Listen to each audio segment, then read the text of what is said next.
Este é o Motor de Leitura, um podcast que pensa o livro no tempo das redes. Aqui, leitura digital é resistência, experimento e horizonte. Investigamos o que muda quando ler se conecta a algoritmos, dados e desejos. Aperte o play. O futuro da leitura já começou. Olá! Hoje a gente vai mergulhar um pouco nas ideias do Mircea Cartarescu, sabe? Sobre leitura, escrita, esse universo todo da criação. A gente pegou umas reflexões e entrevistas dele e a ideia é entender melhor essa relação, né? Entre quem escreve e quem lê. Exatamente. E olha só que interessante, ele já começa dizendo que o livro não é só do escritor. Ele tem uma imagem muito forte. O livro é tipo um filho que nasce entre o escritor e o leitor. Nossa, um filho. Que ideia, hein? Uma cocriação, então. Isso, uma cocriação fascinante, né? Totalmente.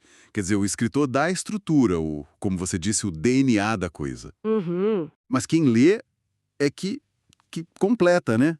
Com as próprias imagens, as memórias, a vida da pessoa entra ali.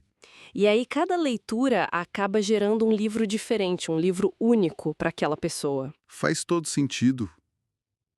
Sem o leitor para ativar aquilo, o livro seria só um código morto. Muda tudo. Muda mesmo. E essa visão vem de alguém que, antes de mais nada, se define como um leitor. Mas não um leitor qualquer. Ele fala em ser voraz, quase maníaco. Ah, é? Ele lê muito além da literatura. Muito além.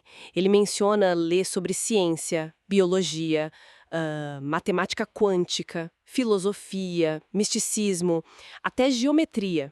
Bem mais amplo que a maioria, né? Nossa! Que curioso.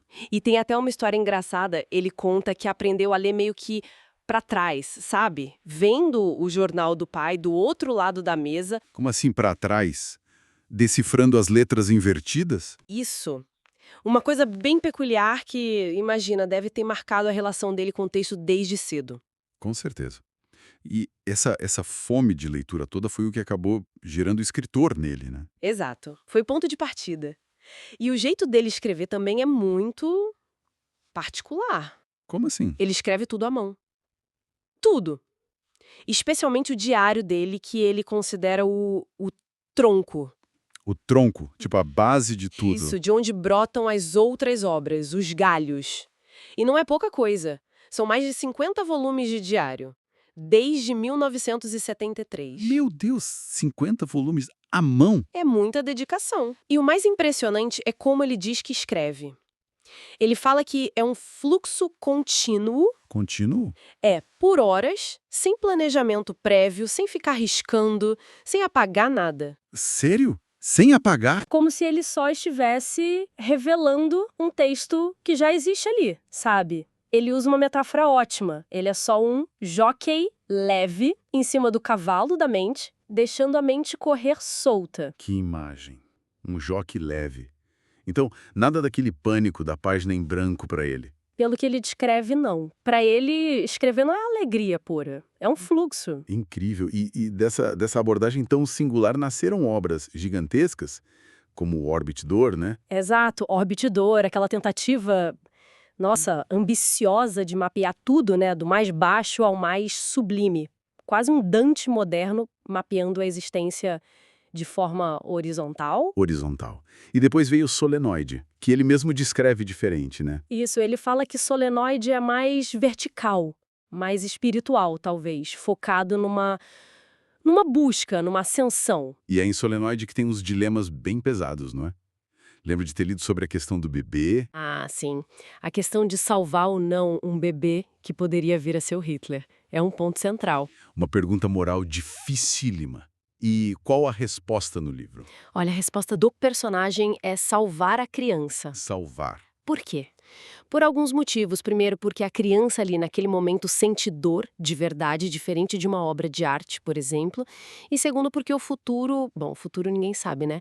O amor, a compaixão talvez pudessem redimir aquele destino. É uma aposta na humanidade. Uma aposta na humanidade. Forte isso.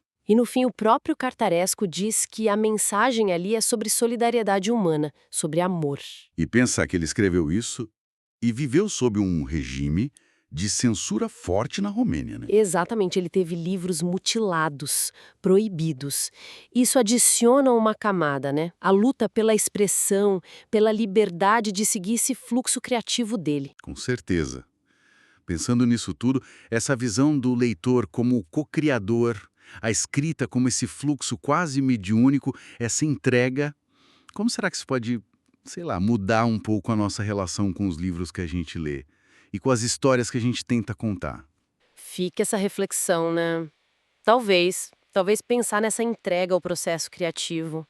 Confiar mais na mente como guia, sabe? Mesmo quando tem as dificuldades, as barreiras externas, como a censura que ele enfrentou.